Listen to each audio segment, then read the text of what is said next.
नमस्कार मित्रों, मैं उत्तराखंड बेरोजगार शिक्षक संघ से आसिफ बिष्ट आप सभी के सामने एक बार फिर से मौजूद हूँ। कल जो 20 जून थी और कल ही आपका पीसीएस का पेपर था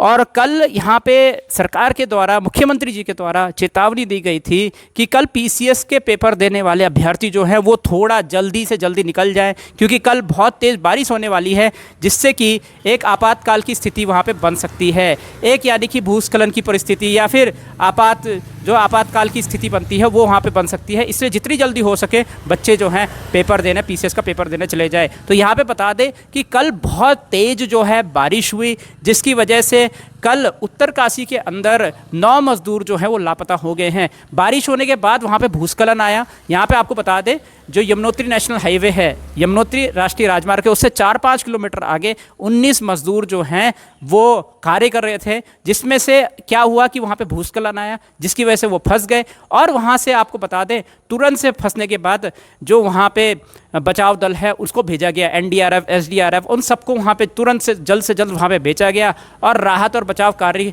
की योजना वहाँ पे बनाई गई, जिसके तहत 19 में से 10 श्रमिकों को जो है वो बाहर निकाला जा चुका है और 9 मजदूर जो है यहाँ पे 9 श्रमिक जो है अभी भी लापता हैं। हम दुआ करेंगे कि उनको जल्द से जल्द लापता मजदूरों को ढूंढा जाए, श्रमिकों को ढूंढा जाए और जितनी जल्दी हो सके यहाँ पे एनडीआरएफ, एसडीआरएफ जो है वो जल्द से जल्द जो है उन मजदूरों को निकाल पाए और सुरक्षित स्थानों पे ले जा पाए। यहाँ पे आपको बता दें कि वहाँ पे अन्य जो यात्री है, तीर्थ यात्री जो है, उनको भी सुरक्षित स्थानों पर या सुरक्षित जगहों पर पहुँचा दिया गया है और उनको भी अब किसी प्रकार की कोई हानि यहाँ पे नहीं है। लेकिन ये बहुत ही दुखद बात है कि यहाँ पे अलर्ट हमारे पास पहले ही से ही था, तो हम क्या पहले से यहाँ पे प्रिपरेशन कर सकते थे। यहाँ पे बताया जा सकता था अन्य माध्यमों से कि जितनी जल्दी हो सके सुरक्षित जगह पर पहुँचा दिया जाए। मज़दूरों को क्या जब ये बात पता थी कि मज़दूरों को पहले से ही एक सुरक्षित स्थानों पे पहुंचाया जा सकता था। कार्य तो खैर बाद में होते चलते जाएंगे, लेकिन पहले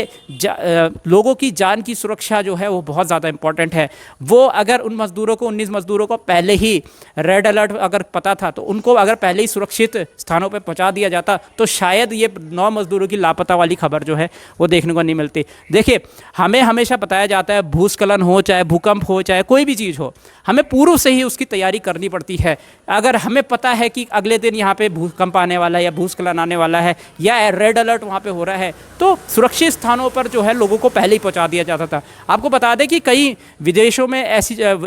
में कई जगह पर ज्वालामुखी के पास वहाँ पे शहर बसे हुए हैं। जब भी वहाँ पे संभावना होती है कि वहाँ पे भूस्खलन या भूकंप या फिर ये ज्वालामुखी जो विस्फोट है वो होने वाला है, तुरंत से वहाँ के नागरिकों को दूसरी जगह पर शिफ्ट कर दिया जाता है। और जब वहाँ पे ज्वालामुखी विस्फोट होता है, तुरंत से वहाँ पे नागरिकों वहाँ पे जब वो ज्वालामुखी विस्फोट होता है, यहाँ पे संपत्ति की तो हानि होती है लेकिन एक भी व्यक्ति की वहाँ पे जान नहीं जा पाती है। इस तरीके की तैयारी यहाँ पे करने की ज़रूरत है। अगर हमें पता है कि वहाँ पे अगले दिन यहाँ पे कुछ ऐसी परिस्थितियाँ आ सकती हैं, पहले से पूर्व से ही अगर तैयारी की जाए और यहाँ पे आर्मी के माध्यम से या एनडीआरएफ, एसडीआरएफ के माध्यम से एक दिन पहले ही उन लोगों को एक सुरक्षित स्थानों पे शिफ्ट कर दिया जाए, तो यहाँ पे ऐसी घटनाओं को आगे आने वाले टाइम पे बचाया जा सकता है। आपको क्या लगता है? नीचे कमेंट सेक्शन में ज़रूर बताएं कि अगर पूर्व से यहाँ पे मज़दूरों को लेकर एक सुरक्षित स्थान पर ले जाया होता उन 19 मज़दूरों को पहले से ही, तो क्या आज ये 9 मज़दूरों के लापता होने की चीज़ें दिखाई देती यहाँ पे? मुझे लगता है कि इस पे हमें थोड़ा सा और सुधार करना पड़ेगा आने वाले टाइम में। और मुझे लगता है कि स्कूलों के अंदर यहाँ पे डिज़ास्टर मैनेजमेंट की किताबें जो हैं वो डालनी पड़ेगी। यहाँ पे बताया जाएगा बच्चों को कि आप पूर्व से भूकंप आने की परिस्थिति में आप पहले से कैसे तैयारी कर सकते हैं, भूकंप के टाइम पे कौन से सुरक्षित स्थान हो सकते हैं जहाँ पे यहाँ पे बच्चे जा सकते हैं या बड़े जा सकते हैं। इस तरीके की डेवलपमेंट होने की ज़रूरत है। यहाँ पे भूस्खलन की जब परिस्थिति बनेगी, किस तरीके से आप बचाव अपना कर सकते हैं, इस तरीके की ट्रेनिंग जो है किताबों के माध्यम से यहाँ पे देखने को मिल सकती है। मुझे याद है कि हमारे टाइम पे जब एसएसटी की 5 किताबें होती थी, उसमें से एक किताब में डिज़ास्टर मैनेजमेंट की एक बुक होती थी जिसमें इन सब चीज़ों के बारे में बताया जाता था और इसके प्रश्न भी स्कूलों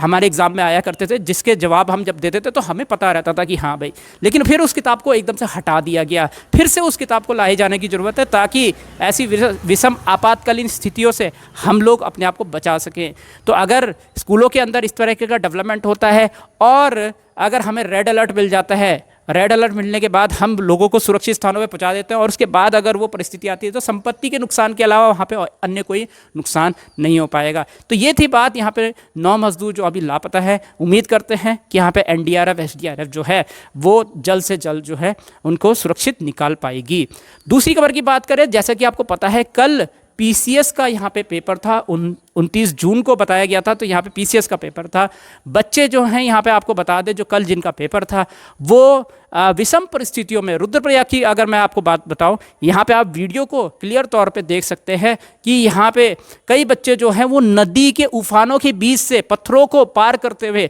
पेपर देने जा रहे हैं। सोचिए अब इतनी बुरी परिस्थिति में वहाँ पे बच्चे जो हैं पत्थरों से, एक पत्थर से दूसरे पत्थर पे छलांग मार के नदी को पार कर रहे हैं और नदी ऐसे उफान पे है कि थोड़ा सा भी अगर गलती हो गई तो जान की हानि हो सकती है यहाँ पे। तो ऐसी विषम परिस्थितियाँ बन रही हैं गांव के अंदर। आप सोचिए पहाड़ी इलाकों में ऐसी विषम परिस्थितियाँ केवल आज की बात नहीं है, यहाँ पे दूसरी तरीके की तैयारियाँ भी हो सकती थी। शायद से हो सकता है कि एक नदी के ऊपर एक ऐसा पुल बनाया जा सकता था, इस तरीके से जैसे फ्लाईओवर्स बनते हैं उसी तरीके से एक पुल बनाया जा सकता था, जिसके ऊपर से गुजर के नदी के उफान से काफ़ी ऊपर अगर वो पुल बनाया जाता तो वहाँ से उन लोगों को सुरक्षित जो है पेपर देने का मौका मिलता। या इस तरीके से इस परिस्थिति में मुझे लगता है कि वहाँ से चीज़ें जो हैं इम्प्रूव हो सकती थी अगर वहाँ से पुल बनाया जाता, एक बड़ा सा पुल यहाँ पे अगर बनाने को मिलता। तो इस तरीके से देखिए चीज़ें डेवलप तो हो रही हैं, ऐसा नहीं बोलूँगा कि यहाँ पे चीज़ें उत्तराखंड के अंदर डेवलप नहीं हो रही है, लेकिन जहाँ पे ऐसी परिस्थिति बन रही है तो वहाँ पे एक अच्छा डेवलपमेंट होना चाहिए, विकास होना चाहिए कि हाँ भाई यहाँ पे अगर वैसी परिस्थिति बन रही है तो क्यों ना नदी के ऊपर इस तरीके का एक पुल बनाया जाए, जिससे कि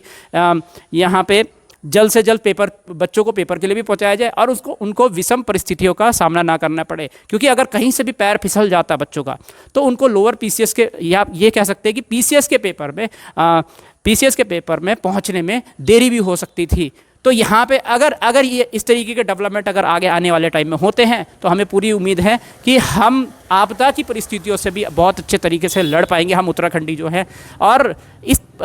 आपको क्या लगता है कि क्या ऐसे हम सॉल्यूशन सोच सकते हैं कि इन विषम परिस्थितियों से हम किस प्रकार से आगे जाकर निकल सकते हैं? नीचे कमेंट सेक्शन में ज़रूर बताएं। क्योंकि देखिए ये परिस्थिति, उत्तराखंड एक ऐसा पहाड़ी इलाका है जहाँ पे ये चीज़ें जो है नेचुरली होती रहेंगी, लेकिन अगर हम अपनी तैयारी को बहुत अच्छे से दुरुस्त करें या हम ऐसे सॉल्यूशंस खोज पाएँ जिससे कि इनके समाधान हम निकाल पाएँ,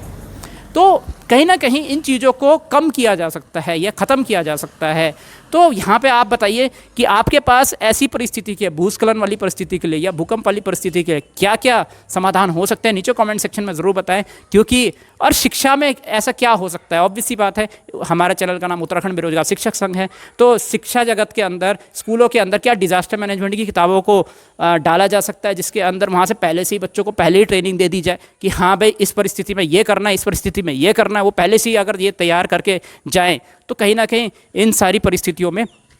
घटनाओं को, जो